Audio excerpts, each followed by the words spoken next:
안녕하세요. 모두의 성공을 기원드리는 마인드셉터입니다. 이번 시간에는 자신이 나태해졌을 때에 다시 일어서는 방법에 대해 말씀드리겠습니다. 영상을 시청하시기 앞서 구독과 좋아요 눌러주시는 거 잊지 마세요. 가끔 분명히 할 것들은 많은데 점점 나태해질 때가 있습니다. 계획한 것들은 많고 미래에 대한 청사진은 잔뜩 그려놨는데 몸이 움직이지 않고 그냥 쉬고만 싶고 놀고만 싶어서 여기저기 모임에 다니면서 나중에 후회할 시간을 보내는 때가 있습니다. 분명히 지금 노는 것이 잘못된 것은 아닙니다. 그런데 자신이 무언가에 대해 목표를 세웠고 그걸 달성하기 위해 지나야 할 산이 많은데도 현실을 지나치게 즐기려고만 하고 좀처럼 자리에 앉아있지 못한다면 계획은 달성할 수 없게 됩니다. 특히 이런 시기가 오면 무언가에 대한 집중이 어려워지고 단순한 쾌락거리에만 시간을 쏟게 됩니다. 당장 있을 싸구려 쾌락에 심취하여 미래를 위해 그린 청사진은 먼지만 쌓이게 되죠. 그럴 때는 한 가지의 변화를 제시해 봅니다. 바로 바쁘게 살아보는 것입니다. 혹시 힘들게 일하고 저녁에 도서관에 간 날에 오히려 공부가 더 잘 되었던 적이 있으시나요? 제 경험으로는 낮부터 저녁까지 바쁘게 고생해서 일하고 저녁에 사람들이 모여 있는 도서관에 갔을 때에 공부가 잘 되었던 적이 있습니다.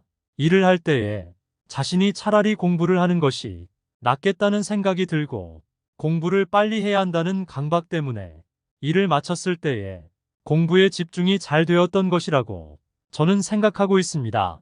지금 1차원적인 쾌락을 즐기고 싶은 것은 사실 편해서 그런 것일 수도 있습니다. 이 정도면 살기 편하고 더 이상의 발전이 필요하지 않고 만족하는 삶을 누리고 있다면 원대한 목표가 있더라도 점차 목표는 희미해져 갑니다. 헝그리 정신이라는 말이 있습니다. 오히려 배고프고 힘들 때에 더욱 일이 잘 풀린다는 말입니다. 그러한 경험이 가끔은 필요한 것 같습니다. 힘들고 괴로울 때에 그 고통을 벗어나기 위해 초인적인 힘을 발휘하려고 하죠. 자신에게 온 도전을 극복하며 응전을 할 때에 문명도 발전했다고 하죠. 성공한 사람들도 이와 비슷한 말을 했던 적이 있는데요. 바로 실패를 두려워하지 않는 것입니다. 그리고 성공보다는 오히려 실패를 원할 때도 있다고 합니다. 사실 실패는 성공을 위한 발판입니다. 성공과 실패라는 양립적인 가치가 있을 때에 성공을 하려면 실패도 공존할 수밖에 없습니다. 실패를 해야 온전히 성공을 할 수가 있는 것이죠.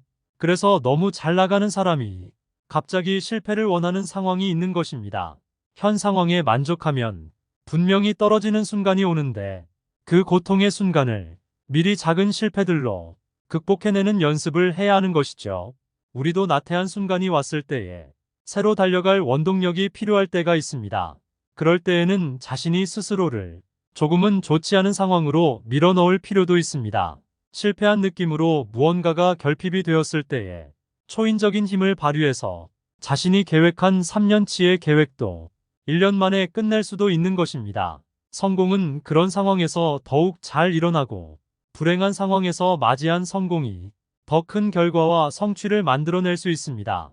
지금의 삶을 바꾸고 싶지만 나태해서 일어나기 귀찮을 때 혹은 현실에 안주하고 있을 때에는 과감하게 스스로를 아주 바쁘고 힘들게 만들거나 새로운 도전에 빠뜨려 보세요. 나의 전문 분야와 전혀 다른 환경에 놓이게 하는 것도 괜찮은 방법입니다. 그러한 고달픔 속에서 새로운 목표가 생기기도 하고 자신의 미래를 더 멋지게 꾸미게 될지도 모릅니다. 우리의 나태함을 빨리 떨치고 싶으신 분들은 지금 당장 실천해 보세요. 생각보다 더 빨리 우리의 인생이 바뀔지도 모릅니다. 여러분의 성공을 기원합니다. 지금까지 마인드셉터였습니다. 모두 건강하시고 부자 되세요.